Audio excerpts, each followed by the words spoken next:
नमस्कार साथियों, स्वागत है आपका हमारे यूट्यूब चैनल में और हम देख रहे हैं हिंदी निटसेट अध्ययन। इसमें हम मुर्दई आत्मकथा देख रहे हैं और इसके हमने लगभग 8 भाग देखे हैं और इसके आगे का भाग आज बनने वाला है। यह सब कुछ निःशुल्क है और निःशुल्क अध्ययन करने के लिए हमारे चैनल को सब्सक्राइब कीजिए, लाइक कीजिए और शेयर करना मत भूलिए। अब हम यहाँ से आगे पढ़ेंगे। इसके पहले का जो भी अंश है वह हमने पीछे के भाग में देखा है।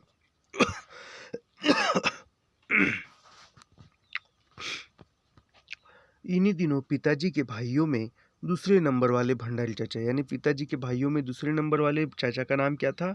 तो भंडारी चाचा जो थे वह कलकत्ता की एक जूट मिल से रिटायर होकर घर वापस आए थे। यानी वो कलकत्ता में एक जूट मिल में काम करते थे और वह वहाँ से रिटायर्ड होकर घर आए थे। उन्हें रिटायरमेंट के बाद की कुल जमा राशि, यानी रिटायरमेंट होने के बाद कुल जो जमा राशि है वह 1760 मिली थी। यानी किसको बस 1760 मूल राशि रिटायर होने के बाद मिली थी? तो भंडारी चाचा को मिली थी। याद रखिए, पूछा जा सकता है यह प्रश्न। सभी लोग डाकुओं के डर से आतंकित थे। अंततः मुन्नल चाचा जो घर के मालिक थे, यानी मुन्नल चाचा घर के मालिक थे, इन रुपयों को डाकू चोर के भय से एक कपड़े में बांधकर रोज उसी भैंसऊर में पड़ी चारपाई पर मेरी पीठ के नीचे रख देते थे। यानी जो भैंसऊर, यानी जहाँ पर भैंस बांधने का जो कमरा था उसको भैंसूर कहा जाता था। हमने उस दिन देखा भैंसूर कहा जाता था, उस पिछली वीडियो में देखा। और उस पे एक चारपाई के बिस्तर के नीचे जहाँ पर लेखक सोते थे वहाँ पर रखा जाता था। मैं इन्हें नाटों पर हफ्तों सोया करता था। सुबह होते ही मुन्नल चाचा रुपयों को उठा ले जाते थे। बाद में एक बड़ा सा आम का पेड़ खरीदा गया, यानी बाद में एक बड़ा सा आम का पेड़ खरीदा गया जिसकी लकड़ी से पुराने घर को फिर से नया बनाया गया। यानी एक बड़ा सा आम का पेड़ खरीदा गया। क्यों खरीदा गया? क्योंकि उस आम के पेड़ की लकड़ी से घर का जो है नवीनीकरण किया जाए, इसलिए। उस समय 8-10 आदमियों का एक ग्रुप लकड़ चिरवा कहलाता था। यानी जो लकड़ियाँ काटने वाले थे, उन लकड़ियाँ काटने वाले 8-10 आदमियों के समूह को लकड़ चिरवा यानी लकड़ियाँ तोड़ने वाला कहा जाता था। याद रखिए, लकड़ चिरवा कहलाता था। मेरे घर के रज़ई भैया लकड़ चिरवा थे। यानी लेखक के घर का कौन सा व्यक्ति लकड़ चिरवा था? तो जो उसका नाम है रज़ई भैया, जो मुन्नल चाचा का लड़का।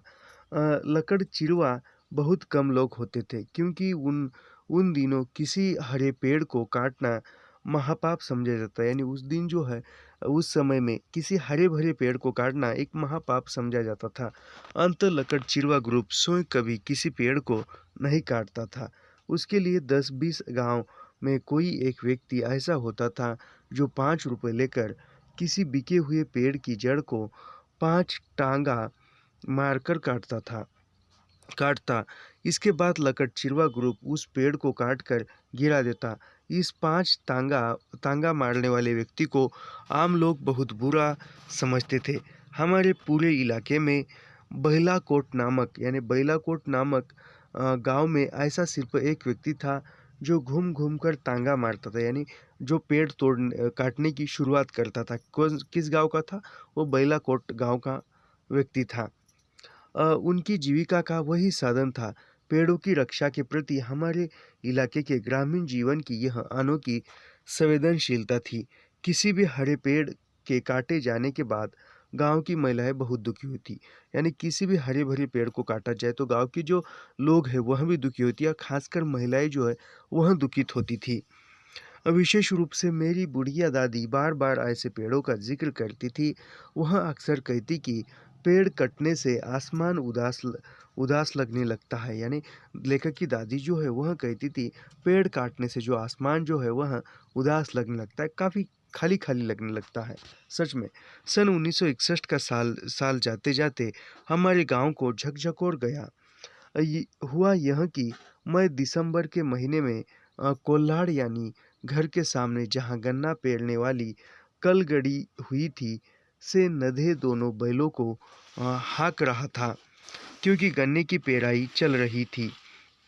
पास ही में चूल्हे पर गुड़ पकाने के लिए काराहा भी चढ़ाया हुआ था। अचानक दोनों बैल बाँव बाँव कर का आधा गुड़ हल कर चूल्हे पर गिर गया, यानी वो चूल्हे पर गिर गया हल। शीघ्र ही बस्ती वाले भुड़ोल भुड़ोल कहकर चिल्लाने लगे। गांव की अनेक झोपड़ियां गिर गई, दीवारें भी फट गई, किंतु किसी की जान नहीं गई, यानी वो हल के कारण। सन 1906 में इटली में आए भीषण भूकंप के दौरान खंडहरों को देखकर वहां उपस्थित रूस के महान लेखक गोवो ने ठीक ही कहा था। यानी यहाँ पर जो अ, एक महान लेखक, यानी कहाँ 1906 में इटली में भूकंप आया था। 1906 में इटली में भूकंप आया और वो बहुत भीषण था। खंडहरों को, यानी वहाँ के खंडहरों को देखकर एक रूस के महान लेखक है, किस किस देश के लेखक का जिक्र आया है? रूस के महान लेखक गोको, यानी कौन से लेखक का नाम क्या है? गोको ने ठीक ही कहा था कि ऐसा लगता था कि मानो मृत पाषाण जीवित होकर प्रकृति पर मानव की विजय के विरुद्ध उससे बदला ले रहे हो। ये किसने कहा है? तो यह गोको ने कहा है। गोको रूस का एक महान लेखक था। किस दृश्य को देखकर कहा है? जो 1906 में इटली में भीषण भूकंप हुआ था, उस भूकंप को देखकर, उस खंडहरों को देखकर रूस के महान लेखक गोको ने यह कहा है कि ऐसा लग कहा है, ऐसा लगता था कि मानो मृत पाषाणों को, यानी जो जमीन के नीचे जो गड़े हुए पाषाण है, बड़े बड़े पत्थर है, वह ऊपर आए हैं। तो ऐसा लगता है मानो वह पाषाण जीवित होकर प्रकृति पर, यानी जमीन पर, धरती पर मानव की विजय के विरुद्ध उससे बदला ले रहे हो। उस जमीन के नीचे गड़े पत्थर ऊपर आए इसलिए।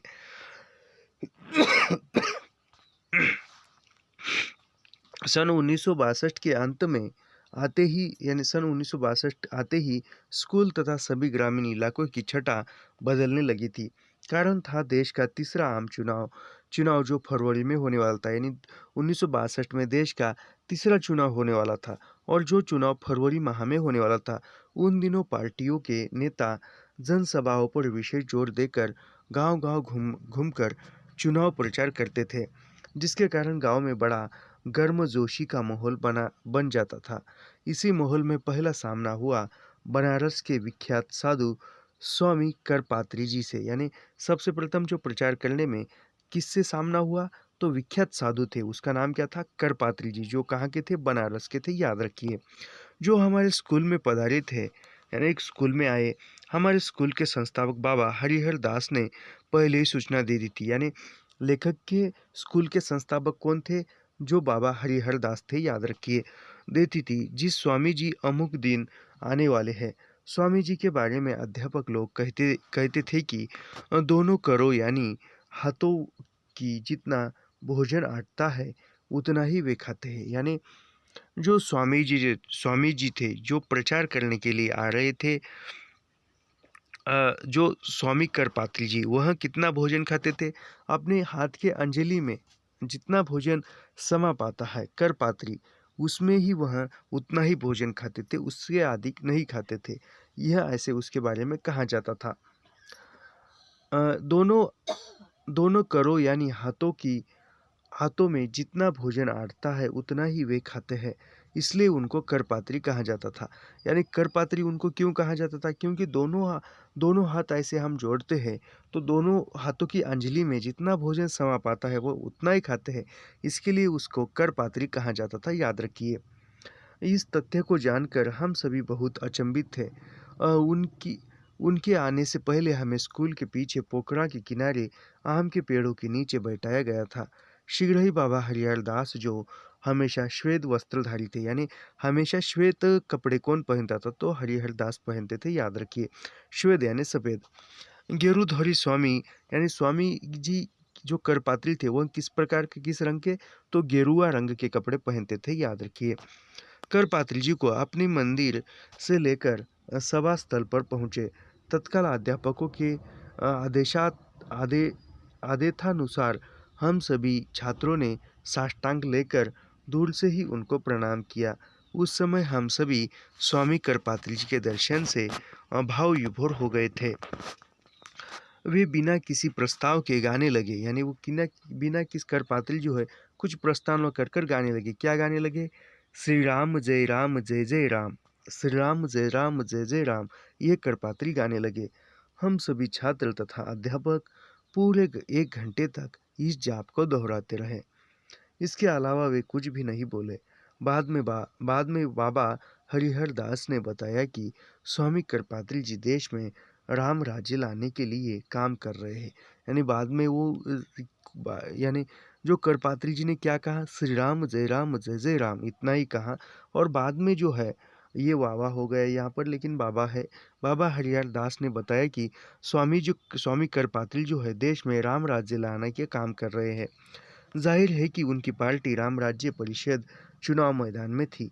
मैं इस पार्टी के बारे में कुछ भी नहीं जानता था, यानी लेखक राम राज्य पार्टी के बारे में, राम राज्य परिषद के बारे में कुछ नहीं जानते थे, किंतु स्वामी करपात्री जी से इस बात के लिए बहुत प्रभावित था कि दोनों हाथों में जितना अटता है उतना ही वे खाते हैं।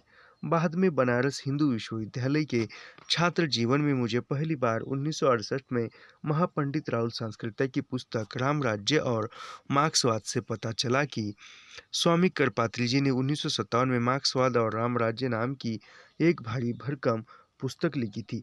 याद रखिए, BHU यानी बनारस हिंदू विश्वविद्यालय, इसका जिक्र आया है, याद रखिए। BHU यानी बनारस हिंदू विश्वविद्यालय।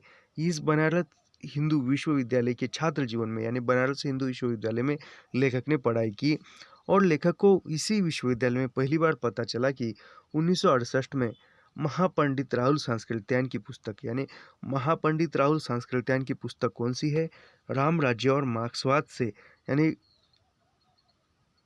ये याद रखिए, राम राज्य और मार्क्सवाद, यह पुस्तक किसकी है, राहुल सांस्कृत्यायन की है। और यह लेखक ने किस विश्वविद्यालय में पढ़ी थी, बनारस हिंदू विश्वविद्यालय में पढ़ी थी, छात्र जीवन में पढ़ी थी, और 1968 में पढ़ी थी। याद रखिए, इससे पता चलता है कि, यानी इस किताब से, राम राज्य और मार्क्सवाद से पता चला कि स्वामी करपात्री जी ने 1957 में मार्क्सवाद और राम राज्य नाम की एक भारी भरकम पुस्तक लिखी थी। परीक्षा में पूछा सकता है, राम राज्य यह पुस्तक किसकी थी, तो करपात्री की थी। और राम राज्य और मार्क्सवाद यह राहुल सांस्कृत्यायन की किताब थी, जिनमें उन्होंने सती प्रथा तथा बाल विवाह जैसी अनेक कुरीतियों का समर्थन किया था। इसके अलावा उन्होंने कम्युनिज्म का विरोध किया ही था। इतना ही नहीं, स्वामी करपात्री जी ने काशी के प्रसिद्ध विश्वनाथ मंदिर में दलितों के प्रवेश का जबरदस्त विरोध किया था, जिसके चलते वे जेल में भी गए थे। इससे पहले स्वामी जी ने डॉक्टर अंबेडकर द्वारा 1951 में प्रस्तुत हिंदू कोड बिल का विरोध करते हुए कुछ कहा था कि डॉक्टर अंबेडकर हिंदू धर्म को नहीं समझते क्योंकि उन्हें संस्कृत नहीं आती।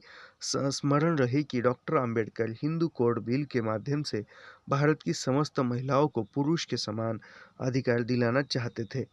यानी ये करपात्री कहते थे कि डॉक्टर बाबा साहब अम्बेडकर जो है वह हिंदू समाज को नहीं समझते। क्यों नहीं समझते? क्योंकि अम्बेडकर को जो है संस्कृत नहीं आती थी।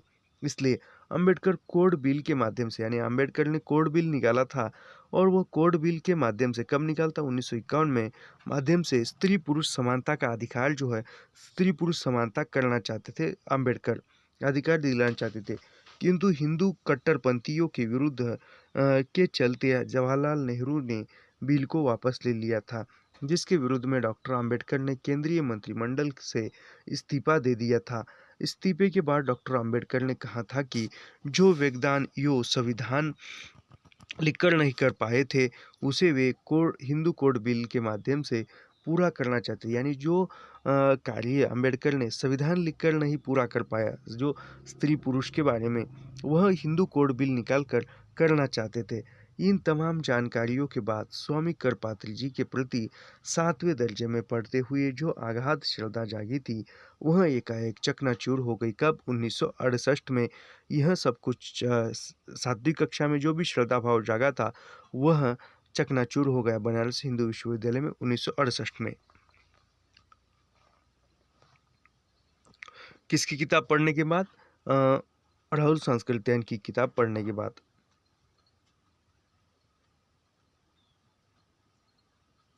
7वें दर्जे में करना चाहते थे। इन तमाम जानकारियों ने पढ़ते हुए जो आगाध श्रद्धा जागी थी, वह एकाएक चकनाचूर हो गई। स्वामी करपात्री जी के बाद जनसंघ पार्टी के उम्मीदवार ने जो रानीपुर इंटर कॉलेज के प्रिंसिपल थे, यानी याद रखिए जनसंघ पार्टी के उम्मीदवार कौन थे? जनसंघ पार्टी के उम्मीदवार जो थे वह रानीपुर इंटर कॉलेज के प्रिंसिपल थे।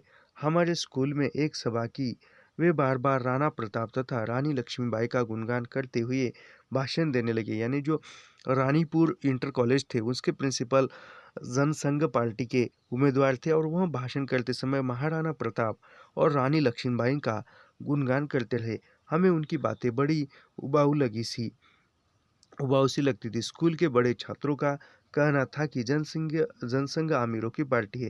यानी स्कूल के छात्र जो है बड़े कहते थे जनसंघ यह जो पार्टी है यह अमीरों की पार्टी है, पैसे वालों की है। हमारे क्षेत्र में जनसंघ के बारे में लड़के एक रोचक नारा लगाते थे। यानी जनसंघ के बारे में स्कूल के जो छात्र है एक रोचक नारा लगाते थे, चूँकि जनसंघ का चुनाव चिन्ह दिया बाती था। यानी दिया बाती यह किस पार्टी का, ये ऐसा दिया और यहाँ से ये छोटी सी ऐसी बाती, मुझे उतना निकालना भी नहीं आता फिर भी हम प्रयास कर रहे हैं। ऐसा दिया, ऐसा दिया और ये ऐसी बाती, तो यह जो है ये ऐसा दिया और बाती किसका चिन्ह था? तो यह जनसंघ पार्टी का चुनाव चिन्ह था। दिया और बाती याद रखिए, पूछा जा सकता है दिया और बाती किस पार्टी का चुनाव चिन्ह था? तो जनसंघ पार्टी का चुनाव चिन्ह था, याद रखिए। इसलिए लड़कों का नारा था इस दिए में तेल नहीं, चुनाव जीतना खेल नहीं। तो लड़के क्या कहते थे? इस दिए में जो है तेल नहीं है और चुनाव जीतना कोई खेल नहीं है। तो ये बच्चे कहते थे। वास्तव में इस नारे को हमारे क्षेत्र में प्रजा सोशलिस्ट पार्टी ने लोकप्रिय बनाया था। अभी इन बच्चों का सुनकर जो अन्य उसके विरुद्ध में विपक्ष में खड़ी जो पार्टी है, कौन सी? सोशलिस्ट पार्टी, उन्होंने इस नारे को उठाया, लोकप्रिय बनाया था कि दिए में तेल नहीं है, दिए में तेल नहीं, चुनाव जीतना खेल नहीं। ये उस पार्टी, विपक्ष पार्टी ने इसको लोकप्रिय बनाया था। दूसरी तरफ कम्युनिस्ट पार्टी का भी, यानी दूसरी तरफ जो था कम्युनिस्ट पार्टी का भी जोर था। एक बार फिर वही कार्यकर्ता हमारे गांव आए और पिछले चुनाव की तरह हमारे घर के सामने वाली दीवार पर हलिया वाली का चिन्ह गेरू से बना दिया। यानी फिर आए और वह आकर हलिया वाली का चिन्ह, हसिया वाली का चिन्ह जो है लेकर के दीवार पर गेरू से बनाया। उसकी मंडली ने एक क्रांतिकारी गाना गाया जो इस प्रकार है। यानी एक क्रांतिकारी गाना गाया, और किसने गाया? वह कम्युनिस्ट पार्टी ने गाया, याद रखिए। और यह हलिया वाली यह चिन्ह किसने बनाया था? तो कम्युनिस्ट पार्टी ने। यह क्रांतिकारी गीत गाया, ये गीत था ललका झंडा मोटका डंडा कब उठइये बा बलमु, जमींदार लुटेरवा कब भगइबा बलमु, लटका झंडा मोटका डंडा कब उठइबा बलमु। हरवा धनु वाला यह गाना मेरे दिमाग में अपनी अमिट छाप छोड़ गया। इस गाने को फैजाबाद जिले के राजबली यादव नामक एक प्रसिद्ध कम्युनिस्ट लोक गायक ने लिखा था। यानी यह जो उपर्युक्त गीत की पंक्तियां है, कौन सी? लटका झंडा मोटका डंडा, मोटका यानी टूटा हुआ डंडा, ललका झंडा मोटका डंडा कब उठइबा बलमु, जमींदार लुटेरवा यानी जमींदार जो है लूट करते हैं, कब भईवा भगईवा बलमु, ललका झंडा मोटका डंडा। यह गीत किसने लिखा था? तो राजबली यादव ने यह गीत लिखा था, याद रखिए, राजबली यादव।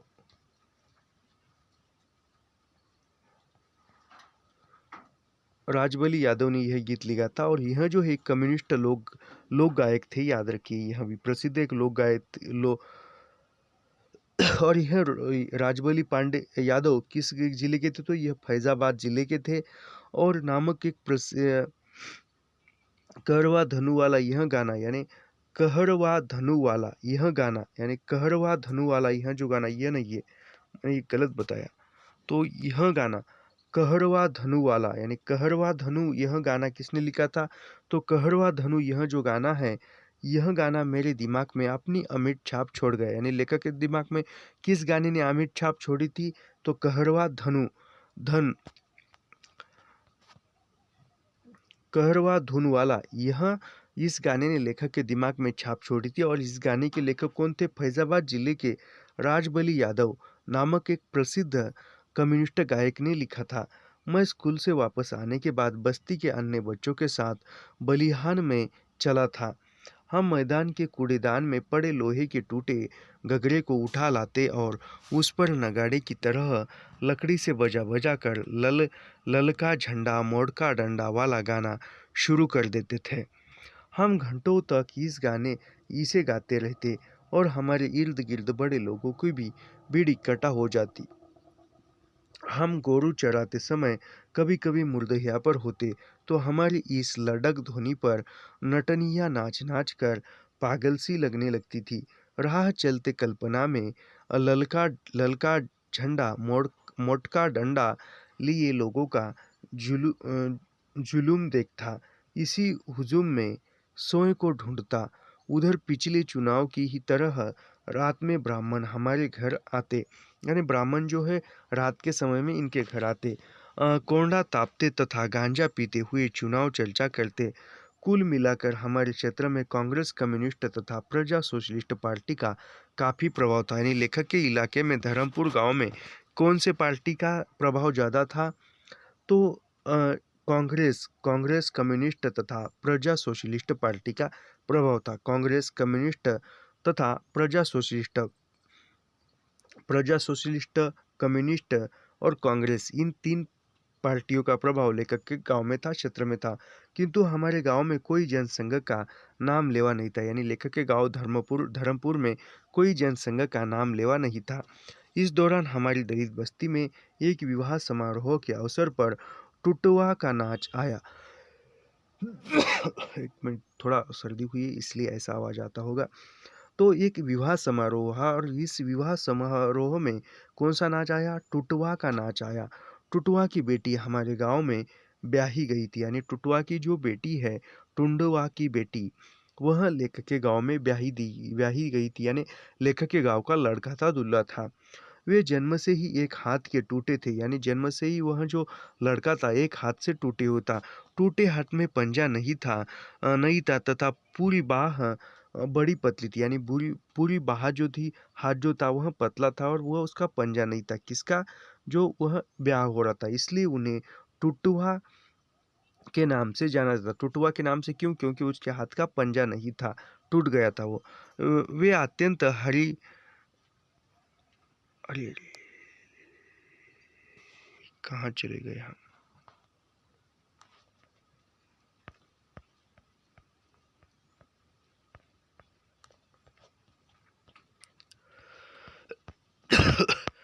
यहाँ पर इसी पन्ने पर है।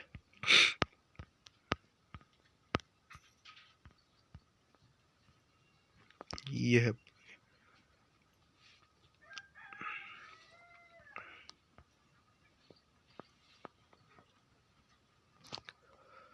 तो उसका हाथ का पंजा नहीं था और पूरी बाह जो थी लटकती थी। और यह जो टुटुआ था वह अत्यंत हाजिर जवाब, यानी तुरंत कोई पूछा तो तुरंत जवाब देता था। स्वांग थे। उन्होंने एक नाच मंडली खोली थी जिसे टुटुआ का नाच के रूप में बहुत ख्याति मिली थी। यानी जो उसने एक नाच मंडली खोली थी और उस मंडली का नाम था टुटुआ का नाच, और उस नाच को बहुत प्रसिद्धि मिली थी। वे अपने पेट पर ढेर सारा कपड़ा बांधकर मोटी तोंद बना लेते और फटी हुई कोट पैंट पहनकर सिर पर हैट लगाकर अंग्रेजी बन जाते। अपने लूले हाथ को दूसरे हाथ की मुट्ठी में नीचे ऊपर करते हुए वे मंच पर एक नेता का अभिनय करते थे। यानी जो टुटुआ जो है वह मंच पर किसका अभिनय करता था? एक नेता का अभिनय करता था और करते करते हुए गाते थे, और वो नेता का अभिनय करते हुए गाते थे। हमें दे दा वोट भैया, हमें दे दा वोट, यानी हमें वोट दे दो, हमें वोट दे दो। कौन गाता था? ये नटुआ गाता था। हमें दे दा वोट भैया, हमें दे दा वोट, दौरत दौरत फटी गईल है कोट, भैया हमें दे दा वोट, लेला 10 रुपया का नोट, भैया हमें दे दा वोट, बोलत बोलत सुखी गईल है ओट, भैया हमें दे दा वोट। ये कौन गाता था? तो यह जो है टुटुआ गाता था, याद रखिए। टुटुआ गाता था। और टुटुआ किसका अभिनय करता था? तो नेता का अभिनय मंच पर करता था, याद रखिए। टुटुए के इस व्यंग ने हमारे पूरे क्षेत्र में धूम मचा दिया था। हम लोग इस गाने को भी गगरे की लड़क ध्वनि पर खूब गाते और अपना मनोरंजन करते। और टुंडुआ भी एक अनपढ़ खेत मजदूर थे, किंतु उनकी सामाजिक एवं राजनीतिक व्यंग शैली हरि हरिशंकर परसाई जैसी थी। यानी किसके? हरिशंकर परसाई एक बहुत बड़े एक व्यंग रचनाकार है हिंदी के। तो वह इसके जैसे व्यंग्य शैलीकार किसके पास थी? तो टुटुआ के पास थी, याद रखिए। उसके मुख से निकले हुए 100 पूर्ति डायलॉग श्रोताओं के मस्तिष्क में हिलती हुई लकीर जैसा कंपन पैदा कर देते थे। उनके पास अपने संदेश को संचालित करने की अद्भुत शैली थी। उनकी एक सबसे बड़ी विशेषता यह थी कि वे पूर्व नियोजित ढंग से कोई गीत या डायलॉग तैयार नहीं करते। यानी जो भी कुछ भी उसके डायलॉग डायलॉग थे, गीत थे, वह पूर्व नियोजित, कोई लिखा हुआ नहीं था। ऐसे ही मंच पर गए और बोलते बोलते बोल गए। और चूंकि वे लिखना पढ़ना नहीं जानते थे, इसलिए मंच पर आते ही सामाजिक यथार्थ को देखते हुए उनकी वाणी स्फुट हो जाती थी। यानी मंच पर आए, कुछ लिखा क्योंकि वो लिखना पढ़ना जानते नहीं थे, तो पहले से वह कहाँ से लिखेंगे? और किसी ने लिखा है तो वह कैसे पढ़ते? क्योंकि वह तो पढ़ना लिखना नहीं जानते। तो ऐसे ही वो मंच पर आए और जो भी उसको सत्यता दिखी उस पर वह बोलने लगते। शीघ्र ही श्रोता उनके स्वर में अपना स्वर मिलाते लगते। टुटुआ की याद आने पर याद आता है गौतम बुद्ध का समकालीन वह व्यक्ति जिसका नाम था तालपुट नाटककार। यानी टुटुआ की याद आने पर लेखक को कौन याद आता है? तो लेखक को याद आता है गौतम बुद्ध का समकालीन, यानी गौतम बुद्ध के समय में गौतम बुद्ध के समकालीन यानी गौतम बुद्ध के समय में एक नाटककार था, उसका नाम क्या था? तलपुट। तलपुट याद आता है। तलपुट नाटककार की एक बृहद नाट्य मंडली थी। यानी तलपुट नाटककार था और इसकी भी एक नाट्य मंडली थी, जिसे लेकर वह गांव-गांव घूम-घूम कर नाटक लिखता था, जिससे उसकी रोजी रोटी चलती थी। एक दिन वह अपनी मंडली के साथ श्रावस्ती पहुंचा और बुद्ध का उपदेश सुना, जिसके बाद वह बौद्ध भिक्षु बन गया। यानी वह तालपुट जो था वह नाटककार था, नाटक लिखता था और उसकी एक नाटक मंडली थी। वह ऐसे ही गाँव-गाँव जाकर नाटक लिखता था, नाटक खेलता था। एक दिन जो है वह कहाँ पर गया? तो एक दिन वह श्रावस्ती नगर गया और वहाँ पर उसने गौतम बुद्ध का जो भी प्रवचन है वह सुना और उसने वहाँ बौद्ध भिक्षा प्राप्त की और वो बौद्ध भिक्षु बन गया। चुनाव के दौरान एक अन्य दलित लोक गायक सुकही भी हमारे गाँव आए। यानी चुनाव के समय में एक दलित लोक गायक थे। दलित लोक गायक सुकही, जिसका नाम क्या है? सुकही भी हमारे गाँव आए। सुकही की बहन हमारे गाँव के राजबली नामक खेत मजदूर से ब्याही गई थी। यानी सुकही जो थे, सुकही की बहन जो है वह रामबली नामक खेत मजदूर से उसका विवाह हुआ था। किसकी? सुकही के बहन का। सुकही किस्सा गायकी के महान अभिनेता थे। यानी सुकही जो है किस्सा गायकी के, जैसे कव्वाली गाते हैं उस प्रकार नहीं, कव्वाली में जिस प्रकार किस्सा होता है उस प्रकार। तो वो सुकई जो है किस्सा गायकी के महान थे, अभिनेता थे। वे रानी सारंगा, छपई, छप्पन, छुटी, संवरू, लोरिक जैसे लोकप्रिय पात्रों से प्रचलित लंबी लंबी कहानियों को गा गा कर सुनाते थे। यानी सुखई जो है कौन कौन से पात्रों के माध्यम से गाते थे? सारंगी, छप्पन, छुटी, संवरू, लोरिक जैसे लोकप्रिय पात्रों से संबंध प्रचलित जो है लंबी लंबी कहानियाँ गा गा कर सुनाते। किस्सा गायन में समय समय पर वार्तालाप शैली का भी प्रवेश होता रहता है। सुगही अपने आप में एक बृहद मंडली थे। नाच मंडलियों में तो अनेक कलाकार होते थे, किंतु किस्सा गायकी में सुख ही अकेले होते थे। यानी किस्सा गायकी में जो सुख ही अकेले होते थे, अन्य नाच मंडली में इसमें अनेक कलाकार होते थे। सुकही भी अनपढ़ मजदूर थे। यानी सुकही जो है वह भी अनपढ़ थे और खेत मजदूर थे, किंतु उनकी याददाश्त बेजोड़ थी। किसी एक कहानी को वे घंटों गाते रहते और श्वेता मग्न यानी घंटों गाते थे और श्वेता लोग जो है वह मंत्र मुग्ध होकर अविरल शांत मुद्रा में आंखें फाड़ फाड़ कर उनकी तरफ देखते थे। उनकी किस्सा गायकी अक्सर रात में खाना पीना समाप्त होने के बाद शुरू होती थी और सुबह मुर्गों मुर्गों के बोलने तक जारी रहती, यानी सुबह जो है मुर्गे ने आवाज़ लगाने तक याद रहती थी। सुनने के लिए पूरा गांव इकट्ठा हो जाता था। वे अपनी इस कला में किसी वाद्य यंत्र का इस्तेमाल नहीं करते थे। सुकही जो है वह किस्सा शैली में गाते हुए किसी वाद्य का इस्तेमाल नहीं करते थे, केवल शोर ही सब कुछ था उनके लिए। वे हमारे खड़े होकर अ, वे हमेशा, यानी सुखई जो है खड़े होकर होकर अपने कानों में उँगली डालकर तेज स्वर में गाकर किस्सा सुनाने लगते। ऐसा ही ऐसी ही गतिविधियों के बीच 1962 का आम चुनाव संपन्न हुआ। हमारे स्कूल पर हज़ारों लोगों का मजमा लगा होता। सुबह से शाम तक चुनाव की सारी प्रक्रिया में देखता रहा। मतदान बंद होने के बाद में अपने पिता तथा माँ के साथ वापस घर आ रहा था, तो पिताजी ने मुझे बताया कि बाबा हरिहर दास ने उन्हें 2 रुपया दिया, इसलिए उन्होंने राम राज्य को वोट दे दिया। यानी बाबा हरिहर दास ने लेखक के पिताजी को 2 रुपये दिए। क्यों दिए? क्योंकि उन्हें राम राज्य को वोट देने के लिए। और घर आने पर बताया कि लेखक के पिताजी ने बाबा हरिहर दास ने उन्हें 2 रुपया दिए थे, और 2 रुपये देने से उन्होंने राम राज्य को वोट दे दिया। और राम राज्य का मतलब स्वामी करपात्री जी की राम राज्य परिषद नामक पार्टी से था। यानी राम राज्य पार्टी, करपात्री जो राम राज्य परिषद, यानी राम राज्य परिषद नामक पार्टी को वोट था। और राजनीति का कोई ज्ञान नहीं था, किंतु मेरा स्वाभिमान झुकाव कम्युनिस्ट पार्टी की तरफ था। यानी लेखक का झुकाव, लेखक किस पार्टी को मानने वाले थे? तो कम्युनिस्ट पार्टी को। विशेष तौर पर ललका झंडा मोटका डंडा वाले अमिट प्रभाव के चलते मुझे पिताजी के 2 रुपए वाले प्रकरण से बहुत ग्लानि हुई, लेकिन उनसे कुछ कह नहीं पाया। यानी ग्लानि हुई लेखक को, लेकिन कुछ नहीं कह पाए। आम चुनाव के शीघ्र बाद होली का त्योहार आया। इस अवसर पर हमारी दलित बस्ती से ब्राह्मणों की एक बार फिर से ठग गई। हुआ यह कि हमारी चमरोटी और जाता था। यानी त्योहार आया, कौन सा त्योहार आया चुनाव के बाद? होली का त्योहार आया। और त्योहार आने के बाद इस अवसर पर हमारी दलित बस्ती से ब्राह्मणों की एक बार फिर ठग गई। यानी ब्राह्मणों और दलितों की फिर से एक बार लड़ाई होने लगी। हुआ यह कि हमारी चमरोटी और जाता था। यह कार्य होलिका दहन से सवा महीना पूर्व बसंत पंचमी के दिन संपन्न होता था। इसके बाद रोज ब्राह्मण इधर उधर पड़ी लकड़ियाँ तथा झाड़ झंकार उठाकर उस गड्ढे रेत के इर्द गिर्द रख देते थे। इस प्रक्रिया में होलिका के दिन जलाने के लिए लकड़ियों का बड़ा ढेर तैयार हो जाता था।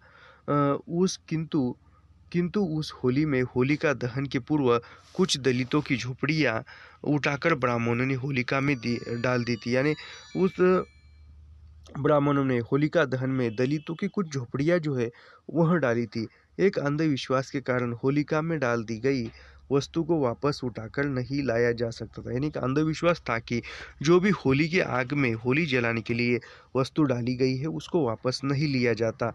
ब्राह्मणों की इस करतूत से दलित बस्ती में हाहाकार मच गया। इस बार दलितों ने मिलकर तय किया कि वे त्योहार के बाद वाली सुबह रात का बचा कुचा खाना ब्राह्मणों के घर मांगने नहीं जाएंगे।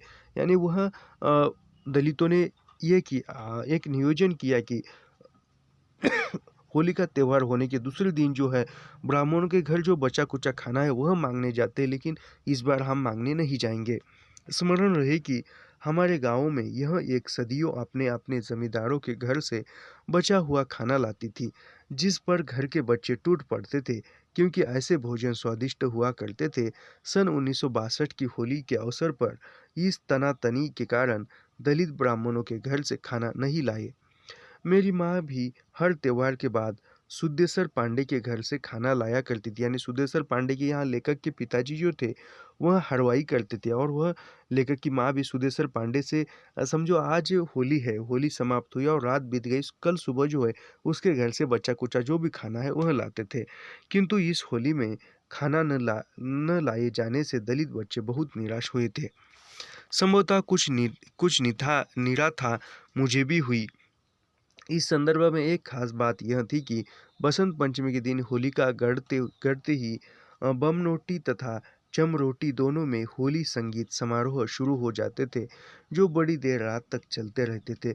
दलित बस्ती का संगीत समारोह पारंपरिक रूप से हमारे घर पर आयोजित की, यानी दलित बस्ती का जो पारंपरिक होली का पारंपरिक जो समारोह था वो लेखक के घर पर था। ब्राह्मणों से तनातनी के कारण दलित बस्ती की होली काफ़ी रोचक हो गई थी। एक तरह की होड़ मची थी कि बम नोटी और चमरीटी में किसकी होली बेहतर ढंग से मनाई जाती है। मेरे पिताजी का एक मनचाहा होली का गाना था, यानी लेखक के पिताजी का एक मनचाहा होली का गाना था, जिसे वे नहाते धोते हर समय जोर जोर से गाने लगते थे। वह गाना था, यानी एक क्या बोलते हैं उसको, बाथरूम सिंगर लेखक के पिताजी। तो वह लेखक के पिताजी का मन में बनाया हुआ गाना था। वह कौन सा था? कवन बन राम लियो बलवासा, कवन बन राम लियो बनवासा, सुखल सुखल ताल हिलोरन लागे, टूटी टूटी डरिया से टूटी टूटी डरिया से निकरेला गासा, कवन बन राम लियो बनवासा। यह लेखक के पिताजी गाते थे। चूँकि हमारे गांव के पूरब में मुर्दइया का जंगल था तथा पश्चिम में ताल था, यानी लेखक के गांव के पूर्व दिशा में जो है, पूर्व दिशा में मुर्दइया थी और पश्चिम दिशा में ताल था, यानी तालाब था। इसलिए पिताजी गाते ही एक अजीबोगरीब दृश्य प्रस्तुत हो जाता था।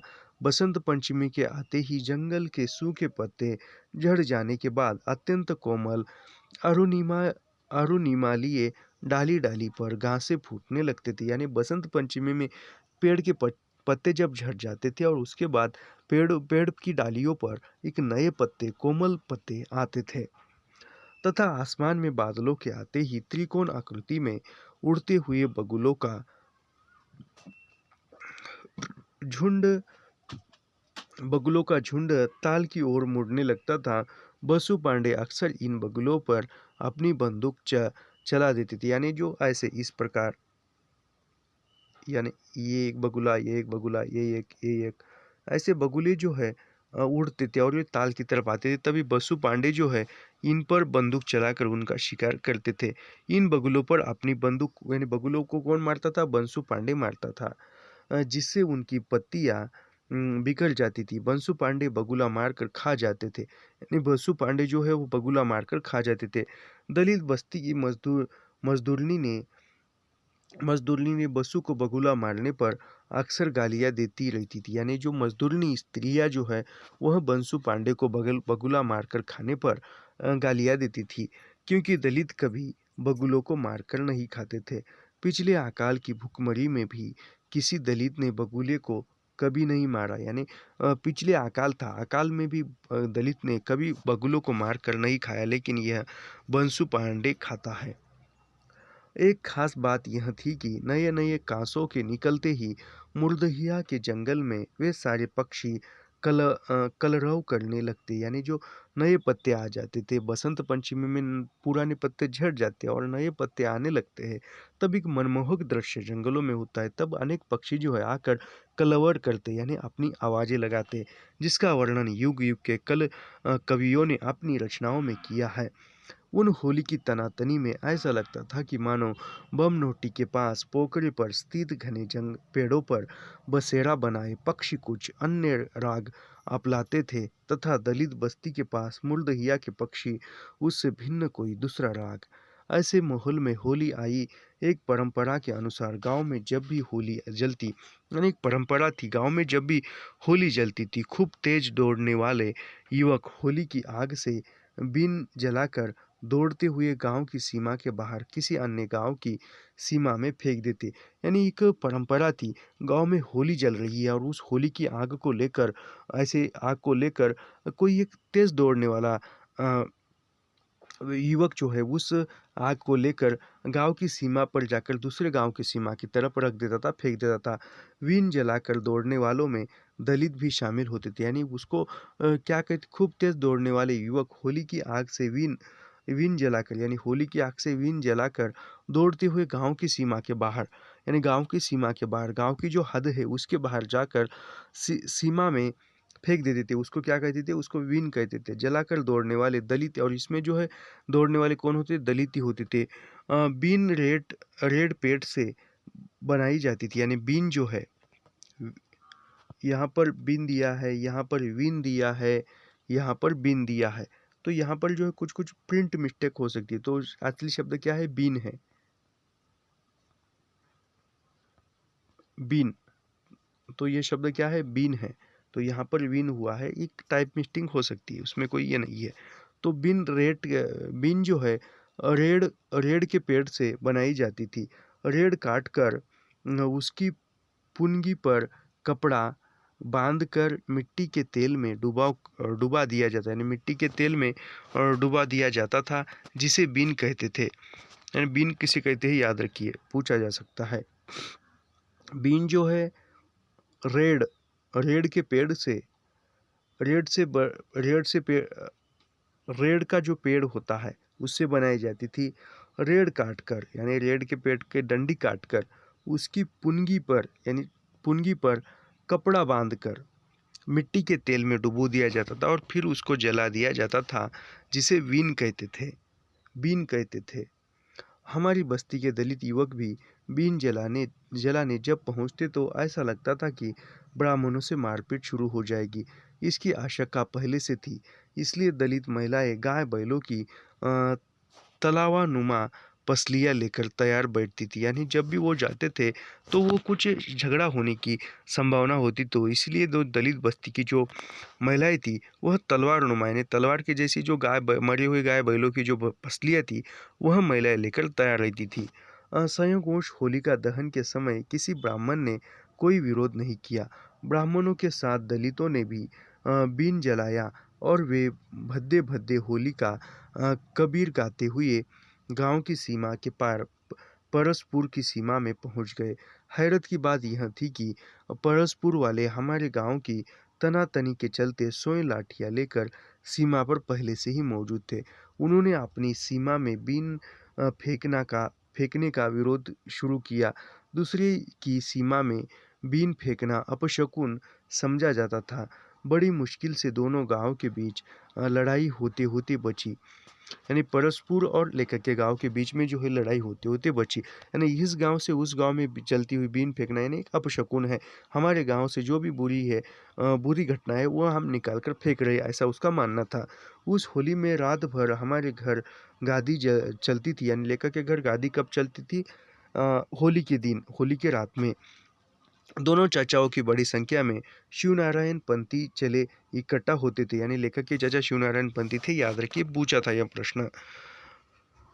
रात भर गाना बजाना चलता था। इस दौरान जेदी चाचा की बहुत याद आती थी, यानी जेदी चाचा जो थे वो बड़े जोर से गाते थे, विशेष रूप से गायन के बीच उनका जोर से डांटना।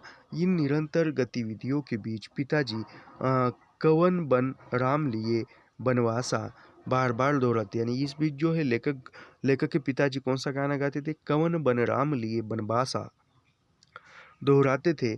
जिसके बाद मठिया गांव से आए धुक्कू ढोलकची के ढोल की आवाज़ दमक उठती थी। दूसरे दिन दोपहर तक रंगबाजी होती रही तथा उसके बाद एक बड़े हिद्दे में भांग यानी एक बड़े हिद्दे में, यानी बड़े से एक बर्तन में भांग तैयार की जाती थी। इस बीच बहलगंज वाला बंकिया डोम अपना सिंगा बजाता हुआ फिर आ धमकता। वह वह बार बार कहता कि चौधरी साहब नहीं है तो क्या हुआ, सिंगा की सिंधाड़ तेज होती रही, यानी इस बार जो लेखक के चाचा चौधरी चाचा नहीं है तो क्या हुआ, सिंगा की जो सिंगाड़ है वह तेज होती रही। उस तनातनी वाली होली में बंकिया डोम ने जान डाल दी थी। इतना ही नहीं, उसने बम नोटी का सारा नज़ारा अपने सिंगे की फूंक से उड़ा डाला। इसी दौरान गांव के जोगी बाबा एक बार फिर अपना चिमटा बजाते हमारे घर के पास वाले नीम के पेड़ के नीचे बम बम बोलते हुए खड़े हो गए। मुन्नल चाचा के मुंह से निकल गया, भांग पीला बाबा।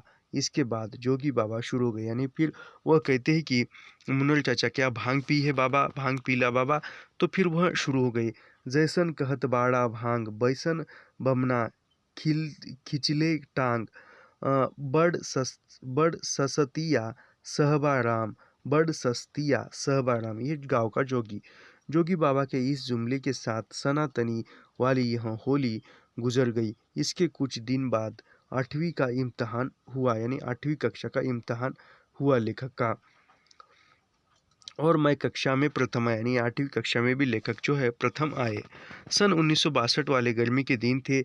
उस समय 8वें दर्जे में कृषि विज्ञान की पढ़ाई अवश्य हुआ करती थी, यानी 8वीं कक्षा में जो है कृषि विज्ञान यानी कृषि विज्ञान की पढ़ाई जो है आवश्यक थी।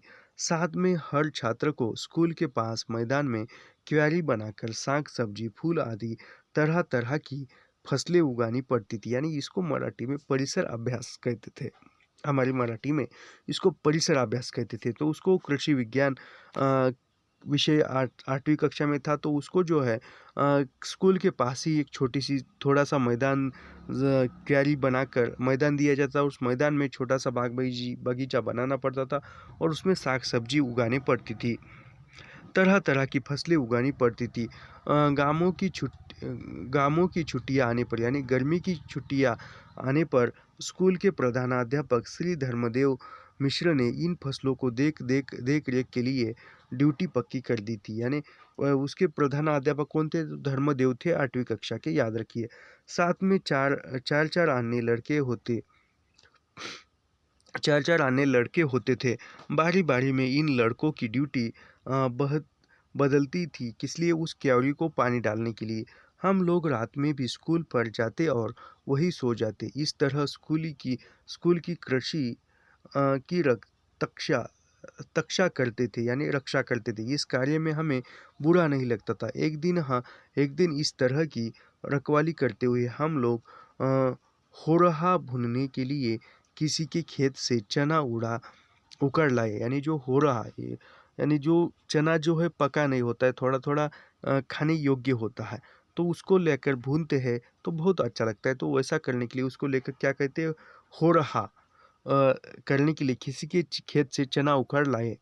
रात का समय था। स्कूल की एक झोपड़ी थी जिसमें गन्ने की पत्ती जलाकर हो रहा भुना जा रहा था। अचानक एक लूती चिटकर ऊपर झोपड़ी से चिपक गई, यानी एक जो जलती हुई जो ये थी वह झोपड़ी को चिपक गई। थोड़ी देर बाद झोपड़ी में आग लग गई। एकाएक हमारी हालत खराब हो गई। संयोगवश सब्जियों के फूलों की क्यारियों के पास एक गड्ढा था जिसमें पानी भरा हुआ था।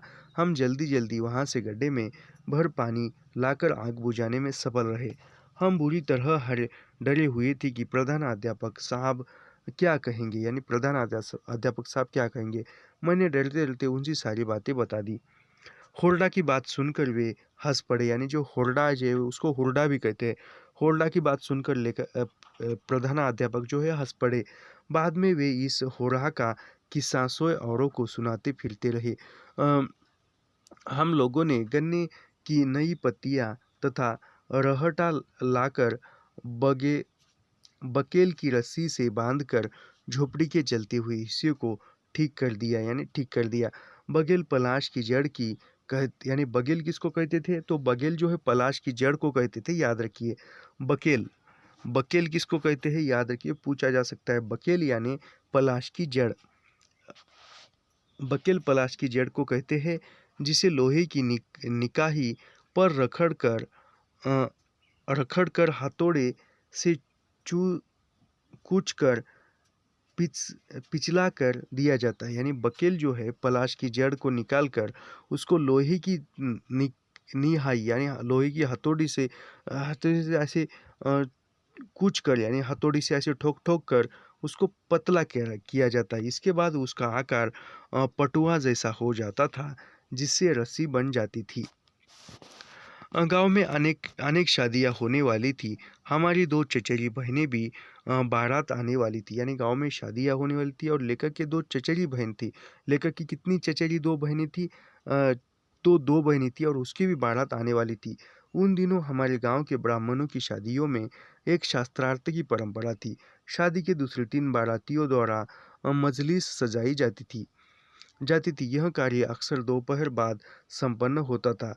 मजलिस के दौरान घराती बाराती आपस में तरह तरह के सवाल जवाब करते थे। इन सवालों में धार्मिक सवाल ज़्यादा होते थे, यानी वधू पक्ष और वर पक्ष, यानी दूल्हे वाले की तरफ से और दुल्हन वाले की तरफ से, दोनों ऐसे आमने सामने बैठते होंगे।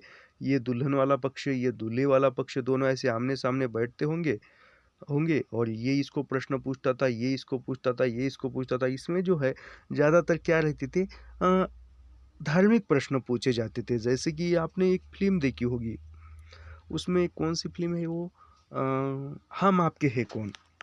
तो इस वह फिल्म देखते हैं तो उसमें कुछ, ये किसका कॉल आया पता नहीं, इसको हम कट ही कर देंगे, बाद में उठाएंगे इसको। तो उस प्रकार का होता था, आमने सामने बैठकर प्रश्न पूछे जाते थे।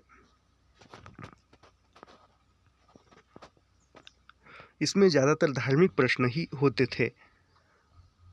तरह तरह के सवाल जवाब करते थे। इन सवालों में धार्मिक सवाल ज़्यादातर होते थे। चूँकि 8वां दर्जा पास होते, यानी 8वीं कक्षा पास होते होते मैं गांव में काफ़ी चर्चित, यानी 8वीं कक्षा पास होते होते लेखक जो है गांव में चर्चित होने लगे, चर्चा का विषय बने।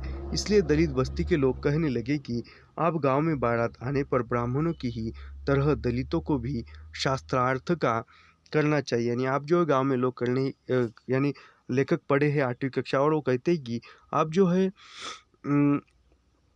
ब्राह्मण जो है ये इतने दिन शास्त्रार्थ का ज्ञान बताते थे, आप दलित भी बताने लगेंगे।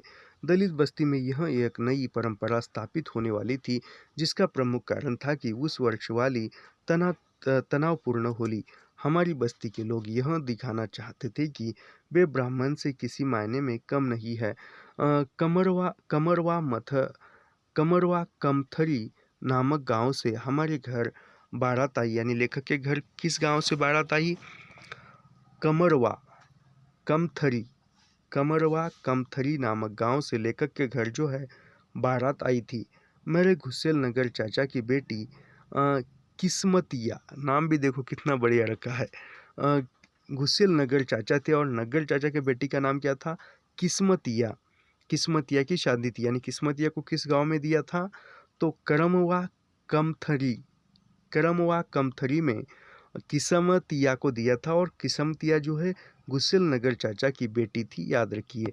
उन दिनों दलितों के विवाह समारोह के अवसर पर बाना बथेड़ी, गद्दा मुकद्दरबाजी, फिर कलैया तथा कुश्ती आदि जैसी देशी कलाओं का काफ़ी प्रचलन था। यानी दलितों की शादियों में उस समय में कौन कौन से जो देशी कला थे वह, यानी देश की, हमारे देश की, किसी विदेश की नहीं, उसमें कौन कौन सा थे, तो उसमें जो थे दलितों के विवाह समारोह में अवसर पर बाना बनेठी, यानी बाना बनेठी, गदा गदा मुकद्दरबाजी, फिरी कलैया तथा मुश्ती आदि जैसी, आज के जैसे नहीं थे पिल्लो फेंकने की या एक बर्तन में अंगूठी डालकर ढूंढने की, वो अलग थी। विवाह के दूसरे दिन दोपहर को उक्त सारी कलाओं का खूब प्रदर्शन हुआ, जिसमें घराती बाराती सभी शामिल हुए। यानी घराती यानी जिसके घर में शादी है, अभी घराती यहाँ पर लेखक के पक्ष वाले हैं। इन्हें देखने के लिए आसमान के अनेक गांवों के सैकड़ों लोग इकट्ठा हुए थे। इसके बाद महफिल सजाई गई, जिसे मजलिस कहा जाता था। यानी जो महफिल सजती थी उसको क्या कहते थे, मजलिस कहा जाता था। वैसे तो फारसी भाषा में मजलिस का मतलब पार्लियामेंट होता है। यानी फारसी भाषा में मजलिस का मतलब क्या होता है, तो पार्लियामेंट होता है, संसद होता है। सच माने तो बारात के साथ जो मजलिस सजाई गई थी वह सचमुच में अपने अर्थ में ही अनुरूप थी। गांव के दलितों की मांग पर मुझे कहा गया कि बारातियों से शास्त्रार्थ करूँ, यानी पढ़ा लिखा होने के कारण दलितों की तरफ से लेखक को ही शास्त्रार्थ करने के लिए पूछा गया। इस तरह की मजलिसों में लोग एक बड़ी परात में काजू, किशमिश, गरी, मनुक्का आदि लेकर प्रसाद की तरह उपस्थित लोगों में बांटते थे। यानी इस प्रकार जो लोग जो है बड़ी सी परात यानी प्लेट में काजू, किशमिश, काजू, किशमिश, गरी, मनुक्का, मनुक्का यानी जो सूखे अंगूर, और काजू यानी पता है, किशमिश भी पता है, तो यह सब लेकर प्रसाद के रूप में बांटते थे मजलिस में उपस्थित व्यक्तियों को। साथ में सिगरेट, बीड़ी, पान का भी वितरण होता था। तेज गर्मी के कारण गुलाब जल से भरी पिचकारियाँ लोगों के चेहरे पर चलाई जाती थी। उन दिनों गांव में बिजली का नामो निशान नहीं था, यानी समय में बिजली नहीं थी गांव में। इसलिए करीब 4 फीट की गोलाई में कपड़े से बना बना झालरनुमा बेना, जिसे लाठी में पिरोकर एक ताकतवर आदमी दाएं बाएं हिलाता रहता था हवा के लिए। तेज हवा का झोंका चल चल पड़ता था। ये मजलिसें मध्य युग के सुल्तानों के दरबारों जैसी लगती थी। ऐसे ही वातावरण में मुझे घर गांव वाले उकसाने लगे, ताकि था था शास्त्रार्थ यानी शास्त्रार्थ शुरू करो। शर्म के मारे मेरा हाल बेहाल था। नगर चाचा बार बार कहते, पूछ पूछ तो से केहू ना जीत पाई, यानी नगर चाचा कहते कि पूछ पूछ, कोई कुछ तो पूछ, तुझसे कोई नहीं जीत पाएगा। ब्राह्मणों की बारात में पूछे जाने वाले धार्मिक प्रश्नों का मुझे अनुभव था, यानी ब्राह्मणों की बारातों में जो धार्मिक प्रश्न पूछे जाते थे उसका अनुभव लेखक को था। अंत कांपते कांपते मैंने हिम्मत जुटाई, यानी लेखक ने कांपते कांपते हिम्मत जुटाई, क्योंकि मैं वर्षों से जो है शाम के समय बस्ती वालों की उपस्थिति में रामचरितमानस का पाठ किया करता है। यानी वर्षों जो लेखक जो है शाम के समय में किसका पाठ करते? रामचरितमानस, जो कि तुलसीदास ने लिखा हुआ था। रामचरितमानस का पाठ किया करता था, इसलिए इस ग्रंथ का पूरा वृत्तांत मेरी जबान पर रहता था। उस सजी हुई मजलिस में हकलाते हुए खड़ा होकर मैंने बारातियों से पूछा कि रामचरितमानस की पहली चौपाई क्या है। यानी लेखक ने खड़ा होकर पूछा कि रामचरितमानस की पहली चौपाई क्या है। इस सवाल पर पूरी मजलिस में सन्नाटा छा गया, यानी पूरी मजलिस शांत हो गई, किसी को जवाब नहीं आया। काफ़ी देर तक कोई उत्तर नहीं आया, सन्नाटा जारी जारी था। इस बीच गांव के फेरू काका ने जोर से चिल्लाकर कहा, बता दे बेटा बता दे। मैंने उत्साहवश गाकर सुनाया, यानी एक किसने पूछा? मजलिस चाची फेरू काका ने पूछा कि इसको तो नहीं आता बेटा, तुम ही बता दे। तो फिर लेखक ने ही गाकर वह चौपाई सुनाई। प्रथम चौपाई याद रखिए, पहली चौपाई कौन सी है? बंदऊ गुरुपद पदुम परागा, सुरुचि सुबास सरस अनुरागा, अमिनय मुरिमय चूरन चारु, सामान सकल भव रुच परिवारु। यह जो है तुलसीदास ने लिखा हुआ रामचरितमानस की प्रथम चौपाई है, याद रखिए, परीक्षा में पूछा जाता है। और इस आत्मकथा ने किसके द्वारा गाई गई है? तो लेखक द्वारा गाई गई है, याद रखिए, काफ़ी इम्पोर्टेंट है। इस उत्तर के साथ ही वहाँ इक्कट इक्कटे सैकड़ों घराती खड़े होकर तालियां बजाने लगे। नगर चाचा बार बार कहते, उवर पूछ, यानी नगर चाचा कहते कि और पूछो। मेरा भी साहस ऐसा बढ़ा कि मैंने एक के बाद एक रामचरितमानस के प्रश्नों की झड़ी लगा दी। इस प्रश्नों में मन यानी वह एक के बाद एक रामचरितमानस के प्रश्न पूछ रहे। इन प्रश्नों में मनु, शतरूपा तथा मारीच प्रकरण, सीता त्रिचठा संवाद, मेघनाथ वध जैसे अनेक प्रश्न शामिल थे। बारातियों की ओर से कोई उत्तर नहीं आ पाया। घरातियों के दंभ का ठिकाना नहीं रहा। इस विजय के दंभ के कारण गांव के पहलवान एक बार पुनः बाना बठेनी बाजने लगे, जिसके कारण घरातियों बारातियों के बीच काफ़ी तनाव बढ़ गया। किसी तरह मामला शांत हुआ। इस प्रथम शास्त्रार्थ की विजय के बाद दूर दूर स्थित दलित बस्तियों में विवाह के अवसर पर शास्त्रार्थ के लिए मेरी मांग बढ़ने लगी। यानी जब भी कभी आसपास के गांव में विवाह होता तो लेखक को भी वह बुलाया जाता था। आठवीं दर्जा पास करते ही मेरी एक विचित्र उपलब्धि थी, यानी 8वीं कक्षा पास करने के बाद लेखक की एक विशेष उपलब्धि थी। मैं मजलिसों में शास्त्रार्थ के लिए काफ़ी मशहूर हो गया। अभी जब भी शादी में मजलिसें होती थी तो वहाँ पर लेखक जो है मशहूर हो गए मजलिस करने के लिए। जुलाई 1962 में जब स्कूल खोला तो 9वीं कक्षा का नज़ारा ही कुछ और भी काफ़ी उत्साहित था। यानी 1962 में स्कूल खोला, 8वीं कक्षा पास हुई और लेखक जो है 9वीं कक्षा में गए। अन्य विषयों के साथ रेखा गणित एक नया विषय हुआ था। यानी 6वीं कक्षा में लेखक को नया विषय अंग्रेजी था। 8वीं कक्षा में लेखक को कृषि विज्ञान था नया विषय। और 9वीं कक्षा में लेखक को नया विषय के रूप में रेखा गणित था, याद रखिए। मेरी रुचि इस विषय में इतनी बढ़ गई थी कि शीघ्र ही मैं किसी भी प्रमेय को हल कर देता था। अभी रेखा गणित में ही पाइथागोरस का सिद्धांत यह रहता है। पाइथागोरस का सिद्धांत और एक नाम आता है दाएं हाथ का नियम, ऐसा कुछ तो रहता है इसमें। तो रेखा गणित जो है 9वीं कक्षा में आया, तो वो आने के बाद लेखक का जो है इसमें अच्छा खासा होना और प्रिय शीघ्र ही वो लेखक सीख गए। इसमें प्रमेय को हल किया जाता था। इन प्रमेयों में सबसे प्रमुख था पाइथागोरस की प्रमेय।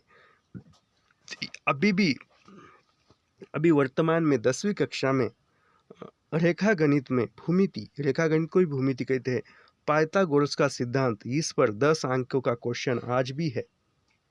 आज भी है, जब मैं 10वीं में था तब भी था और आज भी है और आगे भी रहेगा। पाइथागोरस की प्रमेय जिसे पूरे स्कूल में सिर्फ मैं ही हल कर पाता था, यानी 9वीं कक्षा में पाइथागोरस का सिद्धांत जो था, प्रमेय जो था, उसको लेखक ही हल कर पाता था। लेजर के दौरान पहले की तरह मैं मैदान में बैठा जाता, अनेक लड़के मुझे घेर कर बैठ जाते और मैं भी ज़मीन पर खपेड़े से लिखकर उन्हें प्रमेय हल करना सिखाने लगता। यानी लेखक जो है 9वीं कक्षा में प्रमेय हल करने का सिखाते थे अन्य बच्चों को। 9वीं कक्षा में मुझे रेखा गणित सर्वाधिक प्रिय लगती थी, यानी लेखक जो है पहले से गणित विषय में अच्छे खासे थे और वह अब 9वीं कक्षा में जो है उसको सर्वाधिक प्रिय कौन सा रेखा गणित लगता था। इस बीच न जाने क्यों मेरी कक्षा के कुछ छात्र मुझसे बहुत चिढ़ने लगे, यानी कुछ छात्र जो है चिढ़ने लगे। चिढ़ने वालों में कौन थे? हीरालाल वे लोहार जाति के थे, यानी चिढ़ने वालों में कौन थे? हीरालाल थे और हीरालाल जो है लोहार जाति के थे। किंतु अकारण वे मुझे चमड़ा चमड़ा कहकर बुलाते तथा बात बात पर गालियाँ देने लगते थे। हीरालाल की एक विशेषता यह थी कि वे फुटबॉल के बहुत अच्छे खिलाड़ी थे, यानी फुटबॉल के अच्छे खिलाड़ी कौन थे? तो हीरालाल थे, याद रखिए। और जो लोहार जाति के थे उनकी इस कला की सभी लोग सराहना करते थे। मैं भी उनका बड़ा प्रशंसक था, किंतु वे मुझे जन्मजात दुश्मन समझने लगे थे। वे हमेशा कुछ क्षत्रिय छात्रों के साथ रहते और जाति सूचक गालियों का इस्तेमाल करते। इन लोगों के चलते कक्षा में मेरे लिए बैठना मुश्किल हो गया था। इस दौरान 20 अक्टूबर 1962 को भारत चीन युद्ध हो गया, यानी भारत चीन युद्ध कब हुआ? 20 अक्टूबर 1962 को भारत युद्ध हुआ था, याद रखिए। हमारे स्कूल में अध्यापक रोज युद्ध की बातें करते हुए देश प्रेम से संबंधित किस्से कहानियां सुनाते। प्रधानाध्यापक धर्मदेव, यानी प्रधानाध्यापक यानी प्राचार्य जो है कौन थे? धर्मदेव धर्मदेव मिश्र लगभग रोज ही स्कूल पर सभा करते और बताते कि युद्ध के लिए हथियार के बदले अमेरिका सोना मांग रहा है, यानी भारत के पास युद्ध करने के लिए हथियार नहीं है, तो अमेरिका जो है वह हथियार देने के लिए सोना मांग रहा है। वे सुरक्षा कोष में सोना इकट्ठा करने के लिए प्रेक्षित करते। यह अध्यापक लड़कों को लेकर गांव-गांव घूमते और सुरक्षा कोष के लिए रुपया इकट्ठा करते, यानी रुपया पैसा इकट्ठा करते। यानी अध्यापक जो है वह इसको देने के लिए सोना देने के लिए या जो भी देश में युद्ध चल रहा है उस युद्ध के लिए पैसा भी तो होना चाहिए, तो इसके लिए चंदा इकट्ठा करते थे। कई जगहों पर औरतें सोने के छोटे मोटे गहने भी दिया करती थी। इकट्ठा की गई धनराशि तथा अन्य सामग्री विकास केंद्र जहानागंज में मापी जाती थी, यानी जो इकट्ठा की गई है धनराशि वह कहाँ पर सामग्री, वो विकास केंद्र कहाँ पर था? जहानगंज में सौंपी जाती थी। मैं भी इन कार्यों में हिस्सा लेता। उस समय चीन के बारे में अनेक किस्से कहानियाँ स्कूल तथा गाँव में फैली हुई थी। नगर चाचा का बेटा कुद्दन न जाने कहाँ से सुनकर आया था, यानी नगर चाचा का बेटा जो कुद्दन है वह कहाँ कर सुनकर आया था। वह कहता था कि चीन में जब लोग 60 साल के बूढ़े हो जाते हैं तो उन्हें सरकार अच्छा खाना खाने की दावत देती है। फिर दावत में आए हजारों बूढ़ों को गोली मार दी जाती, यानी वो नग्गल चाचा का बेटा था कुद्दन। वह कहता था कि दिन में जो है 60 वर्ष पूरे हो जाने पर उनको सरकार की तरफ से एक अच्छे खाने की दावत दी जाती थी और दावत में बुलाकर उसको गोली मार दी जाती है। ऐसी कहानियों को सुनकर मैं चीन से घृणा करने लगा था। धर्मदेव मिश्र बताते कि चीनी लोग छिपकली गिरगिट, सांप आदि सब कुछ खा जाते हैं। यानी धर्मदेव मिश्र जो प्रधान अध्यापक है वह बोलते थे कि चीन के लोग जो है छिपकली, गिरगिट, सांप यह सब कुछ खाते हैं। ऐसा सुनकर चीन से घृणा और बढ़ जाती। इस तरह हमारे गांव में चीन विरोधी लहर से व्याप्ति हो गई थी। लोग छून छी बोलते हुए चीनियों की नकल करके खूब हंसते। मेरे मन में अमेरिका के प्रति भी घृणा का भाव उभरता था, क्योंकि हथियार के लिए उसे सोना चाहिए था। यानी अमेरिका के प्रति लेखक जो है क्यों घृणा करते थे, क्योंकि वह हथियार के बदले सोना मांगता था। और चीन के लिए क्यों, क्योंकि वह छिपकली, गिरगिट जैसे प्राणी खाते हैं इसके लिए भी, और वह बूढ़े व्यक्तियों को गोली मारते हैं इसके लिए भी। यह बात मेरे गले नहीं उतरती थी। उस समय तत्कालीन मुख्यमंत्री चंद्रभानु गुप्त आए हुए थे। यानी लेखक के प्रदेश के मुख्यमंत्री कौन थे, तो चंद्रभानु गुप्त थे, याद रखिए। हम अपने सारे अध्यापकों के साथ उस सभा में गए। चंद्रभानु गुप्त मंच पर विराजमान थे। हजारों की भीड़ जमा थी। इस बीच मंच पर वही पुराने विरहा उस्ताद जयश्री यादव अपनी मंडली लेकर आ गए। वे खड़े होकर लोहे की करताल बजाते हुए गाने लगे। कौन गाने लगे, वह जयश्री यादव। अ, दौरा दौरा भारत के किसनवा सीमनवा पर चोर आइले चिरवा, सुरक्षा कोष में दान देबो साथे साथे न टिकनवा, मथे न टिकवा रामा मथे न टिकनवा, और देवे हाथ न कंगनवा, सीमवा पर चोर ईलो चिनवा। यानी सीमा पर जो है चोर आया है, दुश्मन आया है। इस धुन पर वे अपने विरहा के माध्यम से, यानी विरहा जो जयश्री यादव थे वह विरहा गीत गाने में माहिर थे, याद रखिए, माध्यम से विवाहित युवती के सारे आभूषण सुरक्षा कोष में समर्पित करा देते हैं। इस विरहा का तत्कालीन प्रभाव यह पड़ा कि अनेक औरतें अपनी अपनी अंगूठी मुनरी उतार कर सौंपने लगी। मैं भी मुग्ध इस विरहा को सुनता रहा। बड़ा रोमांच था। इस समय ऐसा लगता था कि यदि कोई चीनी मिल जाए तो उसकी बोटी बोटी कर दी जाए। इस युद्ध के दौरान जयश्री यादव हमारे पूरे क्षेत्र में बहुत मशहूर हो गए थे। वे जगह जगह आयोजित सभाओं में इस विरहा को गा गा कर देश भावना जगाते थे। यानी अपने गाने के माध्यम से कौन देश भावना जगाता था, तो वह जयश्री यादव था, याद रखिए, जयश्री यादव। युद्ध की चर्चा से हमारी पढ़ाई भी प्रभावित होती थी। युद्ध बंद होते ही कड़ाके का जाड़ा पड़ने लगा। यानी युद्ध समाप्त होने पर कड़ाके की सर्दी होने लगी। भंडारी चाचा जब कलकत्ता से रिटायर्ड होकर आए तो मेरे लिए वे वहीं से एक पाजामा लेते आए। यानी वो कलकत्ते से जो रिटायर होकर आए भंडारी चाचा, और आते हुए उन्होंने लेखक के लिए एक पायजामा लाया था, किंतु मैं शर्म के मारे उसे नहीं पहनता था। 9वीं कक्षा में बहुत सारे लड़के पायजामा पहनकर आते थे। एक दिन मैंने जैसे तैसे हिम्मत जुटाई और पायजामा पहनकर स्कूल चला गया।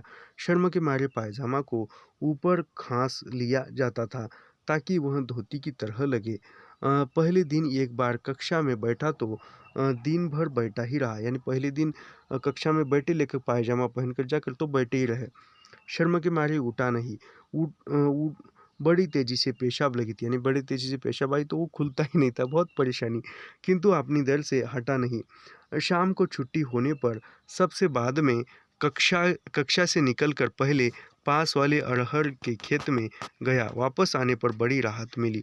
पायजामा पहने देखकर गांव के ब्राह्मण कहते, यानी पायजामा पहन कर देखकर गांव के ब्राह्मण कहने लगे, बाप के पाद न आवे पूत शंख बजावे। यानी पूत कितना होशियार है। जाहिर है मेरे बाप खेत में मजदूरी करते थे। यानी जाहिर, लेखक कहते कि जाहिर है कि मेरे पिताजी जो खेत में मजदूरी करते थे, इसलिए उक्त व्यंग मुझे बहुत खलता था, किंतु कुछ जबान नहीं दे पाता था। ब्राह्मण यह भी कहते, अरे इतका कनकुटवा जैसन लगता हो। हमारे गांव के पास वाले गांव भुजई के रहने वाले दो मुस्लिम भाई थे। यानी भुजई के रहने वाले दो मुस्लिम भाई थे, जो बड़ी संडासी नुमा एक मशीन लेकर गांव घूम घूम कर बैलों के अंडकोशों को कुचल कर बधिया करते थे। यानी वो उसका प्रजनन रोकते थे। बैलों को बधिया करने का तरीका बड़ा निर्दयी होता था। जो मुसलमान 2 भाई है वो करते थे। बैलों को पकड़कर 8-10 आदमी बाँस की काठियों से उसे सूअर की तरह दबाते रहते थे और इस तरह अन्न-कुटवा उसे बधिया कर देते थे। वे भी मेरी तरह पायजामा ऊपर खास उटंग करके आते जाते रहते थे, या यूं कहे कि मैं उनकी तरह पायजामा खोसकर चलता था। यही कारण था कि गांव के ब्राह्मण मुझे अन्नकुटवा जैसे कहने लगे। धीरे धीरे धीरे धीरे धीरे स्कूल में भी अनेक छात्र मुझे अन्नकुटवा कहने लगे। उधर मेरी दलित बस्ती के लोगों ने भी मेरे पायजामे के लगभग आधा दर्जन दर्जन पर्यायवाची शब्द आधा दर्जन यानी 6 शब्द पर्यायवाची बना डाले, जिसका उल्लेख करना असंभव है। भाषा की अवमानना होगी। इस बीच एक दिन मैंने स्कूल के बरामदे से खड़ी होकर साइकिल के हैंडल को छू लिया। यह साइकिल भुजई गांव के रणबीर सिंह की थी, यानी वह साइकिल को छू लिया और साइकिल किसकी थी? भुजई गांव के रणबीर सिंह की थी। पूरे स्कूल में वही एक ऐसे व्यक्ति थे जो साइकिल से आते थे, यानी पूरे स्कूल में साइकिल से आने वाले व्यक्ति का नाम क्या? वह भुजई गांव का रणबीर था, रणबीर सिंह थे, याद रखिए। मैंने जो ही साइकिल को छुआ, अचानक पीछे से मेरे सिर पर जोर का तमाचा लगा, यानी पीछे से जोर का तमाचा लगा और मैं गिर गया। उठने से पहले मुझे सुनना पड़ा, चल जामा पहिर के तोहार दिमगवा खराब होई गयल, यानी पायजामा पहनकर तुम्हारा दिमाग क्या खराब हुआ क्या? सरहू कही के ऐसा सुनने वाले कोई और नहीं बल्कि वह स्वयं रणवीर सिंह थे, यानी स्वयं रणवीर सिंह ही थे, जो मेरे पीछे पीछे आ रहे थे, जिन्हें मैं देख नहीं पाया था। यह घटना मेरे पायजामे की पराकाष्ठा थी। अंततोगत्वा इसने मुझे पिटवा ही दिया। यह पायजामा मेरे लिए एक मुसीबत बन गया था।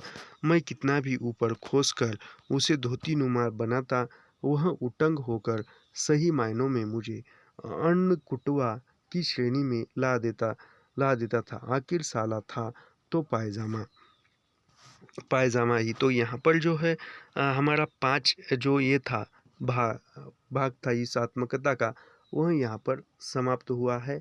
और यहाँ से जो छठे का नाम क्या है? चले बुद्ध की राह, ये हम बाद में देखेंगे। तो आज के लिए यहीं पर रुकते हैं। ऐसे ही अध्ययन करने के लिए हमारे चैनल को सब्सक्राइब कीजिए, लाइक कीजिए और शेयर करना मत भूलिए। धन्यवाद।